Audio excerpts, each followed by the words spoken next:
Let's talk about all of the books that I am anticipating in 2025. Welcome to the next day of Bookmas. This is one of my favorite videos to film because I get to talk about all of the books I'm beyond excited for in 2025. There are quite a few books on this list. We're going to go through the whole year as it's been announced so far, and these are all of the ones that are like on my calendar, on my super high radar. Obviously, going to be a little more stacked toward the beginning of the year as we go on. Less books have been announced, but there actually have been so many really good things announced for the latter half of the year that I definitely want to mention to you guys. So, kicking it off with January. On January 7th, we're kicking it off with Wake Up and Open Your Eyes by Clay McLeod Chapman. This is one of my most anticipated horror. I've read a book by him and gave it 5 stars, absolutely loved it. Also read a couple books by him and not loved them, but I've heard this one is so scary and I am absolutely here for it. It's an emotionally charged social horror about a family on the run from a demonic possession epidemic that spreads through media. Like, what? That sounds like such an interesting and unique concept, and I'm beyond excited to have this book in my hands. I'm glad it comes out at the beginning of the year. Then the day before my birthday, I've actually taken off work to read this book, is the ever anticipated Onyx Storm by Rebecca Yarros. This is the 3rd book in the 4th Wing series, and I don't think you really need me to tell you what it's about. Dragon Riders, Academy, Rebellion, Revolution, right up my alley. Even though Iron Flame was not my favorite, I'm still so highly anticipating Onyx Storm. I cannot wait to read this. Good or bad, I need it in my hands. I am so very excited and I'm so glad that I just get to sit down and binge the whole thing. Then on January 28th, we have another horror, which is At the Bottom of the Garden by Camilla Bruce. This one sounds very creepy. It's saying that we have Clara Woods and she's a killer. She's perfectly fine with it. What is a couple of lives to make her life better? Then there are 2 girls that arrive, both of them her nieces, and she always thought that her husband was resting in peace at the bottom of the lake, except for one of her nieces can see the dead man. I don't know what about that just really like gives me the heebie-jeebies, but I am so here for it. Then I need to make my way through the Legends of Thesmar series because on January 28th we also have Iron and Embers by Helen Schurer coming out. This is the new series set in the same world as Blood and Steel but following a different set of characters. I was a little bit nervous about who the characters were that we were going to be following, but after having read the 2nd book I'm just a little bit more on board. They seem like they're going to have really good banter. I love the world and the world building, but I do want to wait and read this after Blood and Steel series, not because I don't think you can read it separately. I'm pretty sure she said you can read it separately, but because I think it's set 4 to 5 years after, and I don't know, I just want to make sure that I have like the full picture, but I'm 95% sure that Helen Schurer said that you can read this book before Blood and Steel if you want to, but it's following the sister who is a potions maker and one of the very grumpy warriors of Thesmar. Then February is stacked with some reads that I cannot wait to pick up. The first comes out on February 11th, and that is Scythe and Sparrow by Bryn Weaver. This is the 3rd book in the Butcher and Blackbird series, and I've heard that it is so unhinged. I've seen a few of Bryn Weaver's like sneaks on her Instagram, and a lot of those lines are having me cackle out loud. It's a circus motorcycle performer meets lonely small town doctor after a night of murderous adventure goes awry. Yes, yes, please. Thank you so much. Then we have, again, one of my most anticipated releases of the year, which is Rebel Witch by Kristen Cicerelli. This is the 2nd book and the final book in the Crimson Moth series following Heartless Hunter, and I could not be more excited for this book. It's a secret identity witch with witch hunter falling in love, lots of rebellion, lots of betrayal, lots of drama, and I loved the ending of Heartless Hunter, so I cannot wait to have this one in my hands.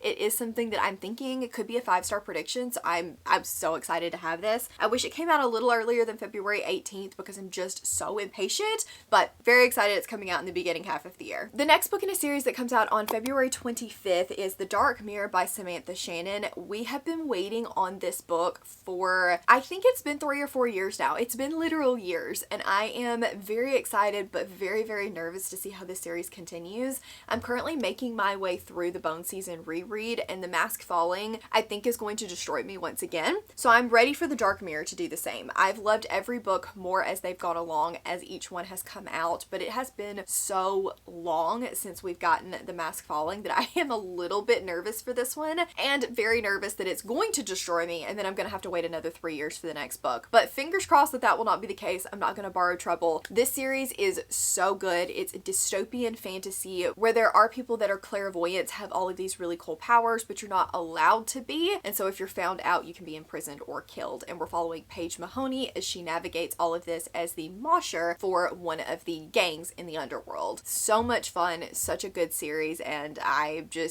ready. I'm so glad that I get to read this with my Patreon because they can be my emotional support. Moving on to March, which has a lot of books in it. And this is where we start to get into a couple of those that are announced and tentative, but could be pushed back. We might be getting, we might not, and I'll let you know which ones those are as we go. The first of which, though, is Dragon Cursed by Elise Kova. This currently has a release date of March 4th, and I think that's gonna stick. We don't know anything about this book. It just says, watch this space for news, and I have looked to see if I could find the synopsis, but Goodreads and Amazon both don't have it yet. I don't know that I really care, though, because look at this cover. It looks so good, and I've really enjoyed everything that I've read from Elise Kova, so honestly, just give it to me. I don't really care what it's about, but they're obviously dragons, and I'm very excited. Then we have one that is getting republished. I think it was an indie that is being picked up, and it comes out on March 4th. This is The Nightweaver by R.M. Gray. It sounds not post-apocalyptic, but kind of, because we have Violet, who has never stepped foot on land. When the Nightweavers claimed the human lands for their own, the ocean has been home to Violet and her family ever since.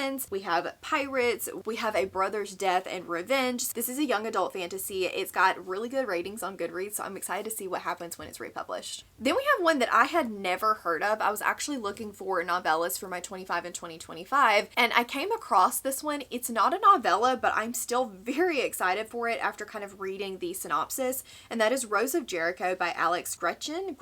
It comes out on March 11th.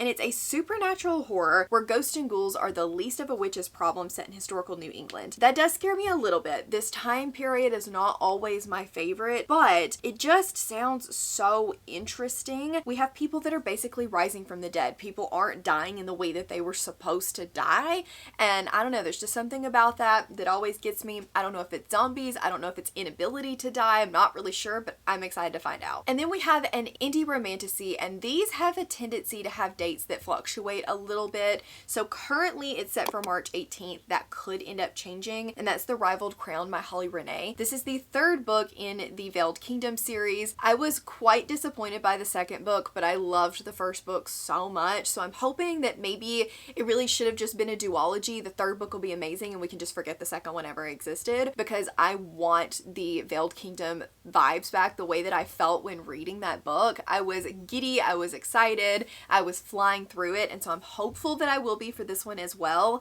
It is a bully romance about a princess that is on the run and the rebellion leader's son that doesn't know who she is but decides he's going to train her. So much fun. I would recommend the first book, just cautiously going into the second. Next up is another sequel and into a duology, which is The Shadow Bride by Shelby Mahurin. This is the second book in the Scarlet Veil, which I read earlier this year and really took me by surprise. I'm so excited for this sequel. It is a series set after Serpent and Dove, and after reading it, I would probably recommend you read Serpent and Dove first, but you can technically read The Scarlet Veil before if you wanted to. I did feel like I was missing a little bit of context, but I obviously still enjoyed it either way. It's about a huntress and the vampire that she gets involved with. So good, so much fun, and I am very excited for the last book to come out. Then the next book from Ashley Winstead is set to be released on March 25th as well. It says that it's a compulsive story about 5 amateur sleuths whose hunt for an elusive killer catapults them into dangers as the world watches. I actually think I've only read one book by Ashley Winstead. It was The Last Housewives, and while I wasn't as obsessed with it as a lot of people were, I still really appreciated what it was doing. I loved the way that the story was told, and so I cannot wait to pick up another book by her. This one sounds really good, and so I will be getting my hands on it when it comes out. And then we have one that's actually already been pushed back once. I think this is a final release date, but I'm not positive, and that is What Blooms from Death by S.M. Gaither. This is the same author as Flame and Sparrow, and we don't really have a synopsis for this yet, but the graphic on her Instagram has enemies to lovers, magical bonds, feisty animal sidekick, opposites attract, banter, shadow mommy, and medium spice. So it does sound really good. There is something about rival kingdoms, complex histories, ancient magic, knife to the throat. So her marketing for this has me really excited for it. I wish it was staying out in December like I think it was originally planned, but I'm happy to wait till March for a great book, and that hopefully means the sequel will come out pretty quickly as well. Moving on to April. So kicking us off in April, on April 8th, we have Their Monstrous Hearts. I cannot pronounce this author's name and I will mess it up, but this one is about boundaries that people will cross to keep their dreams alive. We have a mysterious stranger stranger that shows up with some news that his grandmother has died and he has inherited her villa in Milan. As he explores this decrepit estate, he stumbles upon a diary which might hold the key to her mysterious death, or at least give him the inspiration he needs to finish his manuscript. But he might not survive long enough to write it. This sounds really, really interesting. The cover to this just kind of gives me the creeps, the like butterfly in the hands and it could crush it, like, yeah. Then we have the third and final book in the Powerless trilogy, which is Fearless by Lauren Roberts. Yes, I'm going to be one of those girls on the hype train for this. I'm very, very excited. After the way that Reckless ended, I am seriously anticipating Fearless. I can't wait to see where it goes. I think we're going to get some good banter. I think we're also going to get some good like rivalry going on. Powerless is a Hunger Games-esque YA fantasy romance, and it does take off a little bit after that. It gets a little bit less Hunger Gamesy, a little bit less Red Queen as you go on, but I have thoroughly enjoyed every book in this series and I'm excited to continue. Then we have Firebird by Juliet Cross. I'm a little bit nervous because I've liked some Juliet Cross and really not liked some Juliet Cross before. This one comes out on April 8th as well, and the synopsis says, a conquered captive, a witch prophesies to save them all, a world where dragons rule Rome. I think it may be pretty spicy. It says scorching dark romantasy. I don't know if that's because of dragons or because it's a very spicy romantasy. It is a beautiful special first edition, and so I'm like, okay, I need to get to this. I need to read it relatively quickly so I can decide if I want that before it goes out of print. Then on April 8th, we have The House of Blight. This is actually, I think, a debut, if I'm not mistaken. I wish I had figured this out when I was doing my 25 and 2025. I did not realize that, but it is a romantic gothic fantasy duology, and it's about a thread mender. She has a life-saving power, which doesn't always work for me, but in this one it says that magic comes with a cost, so it sounds like there's a trade-off situation with the magic, which I really, really enjoy. We have other Fernglows that are suspicious of her power, and there is like a disease, I think, that is taking over the lands, and she's going to be responsible for helping to cure that. The cover is gorgeous for this, and so I'm really hoping that I enjoy it. Last, at the end of April, on April 22nd, is When the Wolf Comes Home by Nat Cassidy. Probably my most anticipated horror of the year. I'm very excited for the Clay McCoy Chapman, but this one just I'm beyond excited for. Nat Cassidy has written Mary. He wrote Nestlings, both of which I loved, loved, loved. This one has a pretty basic synopsis, but it's usually because he has some great twists and turns and goes very, very wacky with his books. And we have Jess, who is a struggling actress, when a 5-year-old runaway shows up on her doorstep trying to get away from his father, so they escape into the night, and there's a lot more that may meet the eye when the father starts to come after them. I'm assuming it has werewolf vibes. The cover gives me werewolf vibes, but I don't actually know.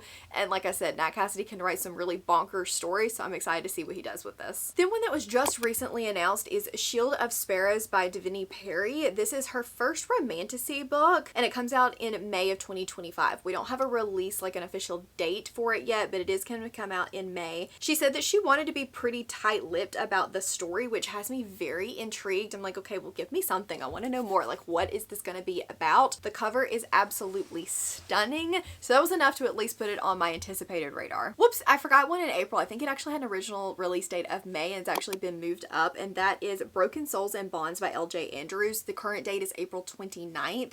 I'm very excited about this one. This is the same author that did the Everseas duology, which is right there, and I really enjoyed the writing, the world building. It did take me a little time to warm up to the romance, but that's okay. This is her new series, which I think is Norse inspired. It says, together they will restore a divided kingdom or burn it down. There is a Princess Silent Guard. I wonder if it's going to have a little bit of a bodyguard trope. She has to save her best friend, so she's forced to reveal her abilities. As they get closer, she learns that he's nothing like she assumed. The more they work as allies, the harder it becomes to ignore the romance. So sounds more like allies to lovers rather than, or maybe reluctant allies to lovers more so than enemies to lovers, which is perfectly fine with me. That still tends to come with some really good banter, so I'm very excited for it. On May 6th, we have a new book coming from Mira Grant, which is the horror sci-fi pen name of Shauna McGuire, and I'm so excited for this book. Into the Drowning Deep is one of my favorite horrors that I have ever read, and so I cannot wait for another book from her. This one sounds to be really creepy, weird. It's about a girl, and at 3 years old, she starts telling everybody that she's actually an alien, and no one believes her, but one day the aliens come back for her, and I'm assuming chaos ensues.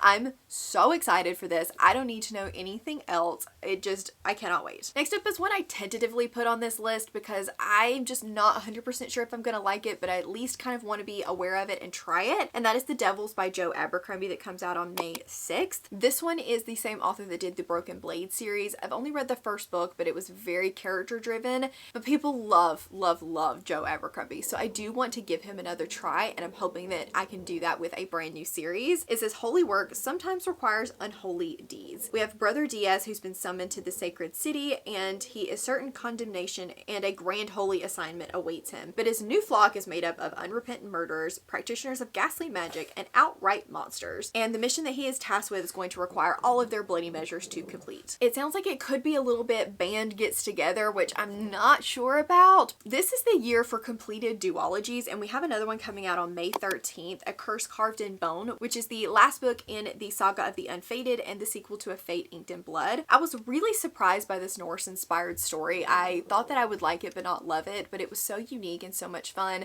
Had really good characters, had a great plot, and a very stabby female main character that I loved. I wasn't sure about the romance at first, but it definitely grew on me as we went along, and so I'm very excited to see how their story comes to an end and what kind of vengeful things that our female character is going to be getting up to. Then we have the highly anticipated next book by Rachel Gillig, The Night and the Moth. This one comes out on May 20th, and it is a brand new series from her. It's a gothic mist-cloaked tale of prophetess who is forced beyond the safety of her cloister on an impossible quest to defeat the gods and the one knight whose future is beyond her sight. Seer stories can be kind of hit or miss for me, but I loved the atmosphere and the really cool magic system that Rachel Gillig created in One Dark Window, and so I'm hoping that she will be able to do that once again, kind of turn that seer aspect on its head and make me absolutely love it. Then one that Claire actually put on my radar because she saw the Waterstones exclusive edition for it, and that is Cruel as the Light by Sophie Clark, coming out on May 20th. A new epic fantasy about a demon hunter and a foot soldier that are thrown together in a centuries-old war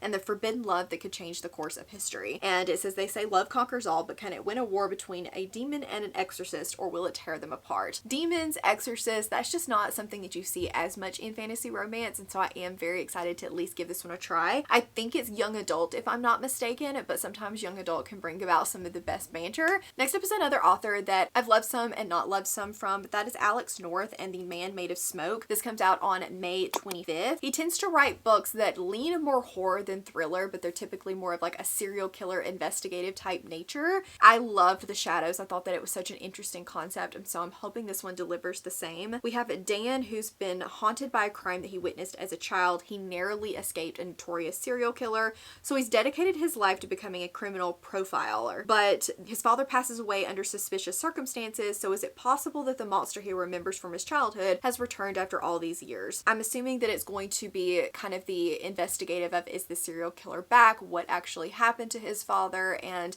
I'm hoping that it gives us some really good twists and turns. The last one that we officially know is coming out in May that I have on my list is A Fate Forged in Fire by Hazel McBride. This one comes out on May 27th. It says, to become the first queen in centuries, a powerfully blessed blacksmith must use her wit and fire magic to overthrow the corrupt powers ruling her kingdom, while also fighting her growing desire for the one dragon riding adversaries. Dragon riders, sounds like it's little enemies to lovers. That's really all I needed to know, honestly. You have me sold. It says, behind enemy lines and falling for her so-called adversary, she uncovers just how far the rot of corruption has spread and the sacrifices she may have to make to claim the throne. Yes, please. Yes, please.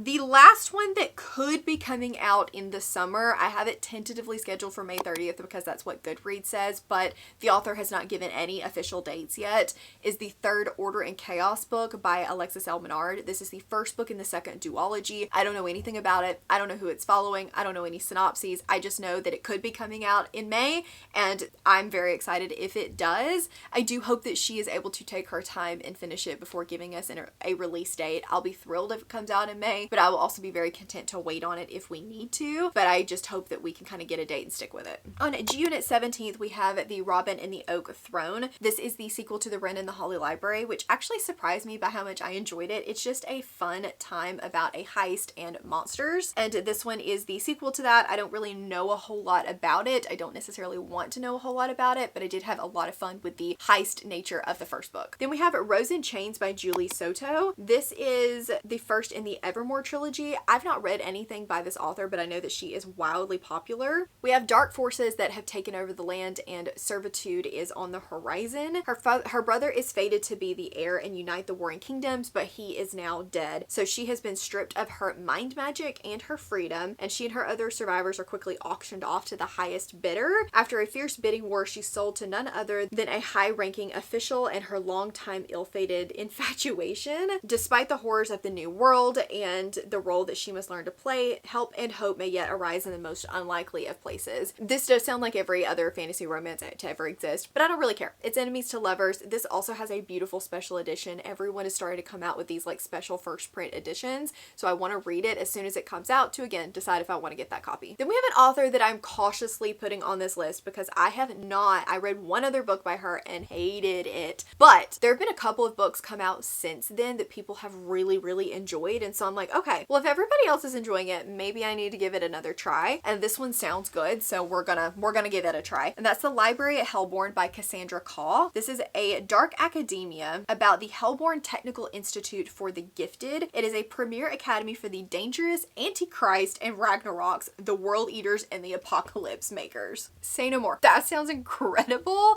I am here for an Antichrist school. Like, what is that? What is that? I need to know. This comes out on July 22nd. Now getting into August, we have on August 12th, Lucky Day by Chuck Tingle. Chuck Tingle skyrocketed to a must-read author for me after I read Bury Your Gaze. The like synopsis for this is just one I have to read for you because it's very funny and I don't think that I can at all do it justice. It says, after a global disaster prompts thousands of comically unlikely deaths, a bisexual statistics professor who's convinced herself that she might not exist and an ethically dubious government agent must travel to Vegas to unravel the connection between deadly bouts of absurdity and supernaturally lucky casino. What is that? What is that? I don't care. I'm excited. I think it's going to be so much fun.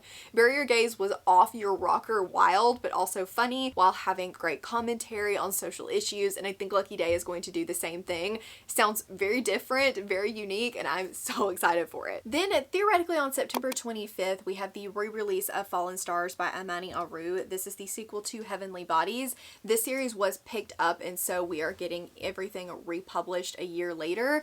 Kinda stinks because the book was originally out. I actually have it on my shelves, but I've been waiting to read it because I'm not sure how much they're going to change from Heavenly Bodies, and then I've just waited this long to read it. I might as well wait a little longer because the third book is going to be in 2026. This is a star-crossed lovers, enemies to lovers type story with some really good banter. I actually had a lot of fun with the first book. I agree that it needed to be edited just a little bit, so I am very curious to see what the self-published version entails, but the second book I will definitely be reading and continuing on with. Getting down to the end of the list on October 2nd, we have Nowhere Burning by Katriana Ward. Katriana Ward writes some really twisty stories, very psychological horror, very introspective horror. If that's something that you enjoy, tends to lean a little bit more literary, but she's coming out with a new one that is about a refuge for lost children that may also be their prison. We have Riley, who gets her younger brother out of bed, and the two run away from home, intent on joining a group of teenagers that are squatting in the abandoned ruins of an infamous movie star's ranch. It's rumored that the ranch is nestled in the peaks of the Rocky Mountains and is now home to a group of feral children, a place where adults cannot enter, and she hopes to find her new family there. Something dark lives in the burned shells of nowhere, which ask a terrible price for sanctuary. Monster House, I'm here for it. The last one on my list on October 7th as well is the sequel to When the Moon Hatched, The Ballad of Falling Dragons. When the Moon Hatched just swept the internet when it came out with how different and complex the story was. I enjoyed it. The writing style is a touch hard to get into, I'm not gonna lie, but I'm curious to see how the plot is going to expand and continue in this second book in the series. It's following a world where dragons go to die in the sky, and we have enemies to star-crossed lovers, a really complicated magic system, and I did enjoy it a lot and will be continuing on in the series. Okay guys, so those are all of the books that I am excited to read that have currently been announced for next year. This video is so long because I have so many things that I am excited to read. Let me know down in the comments what you are excited to pick up in 2025. Is there something that you have heard about, especially a romantasy or a horror that you think that I would enjoy that wasn't on this list? Please leave it down in the comments below because I'm just creating my calendar for next year of all the books that I want to be on my radar. So please let me know. If you want to let me know that you guys were here and hanging out, leave me an exclamation point emoji for all of the excitement that is to come in 2025. Once again, if you have missed the previous Bookmas video, I will leave it on the screen for you. As always, thank you so much for watching, and I will will see you in the next one. Bye!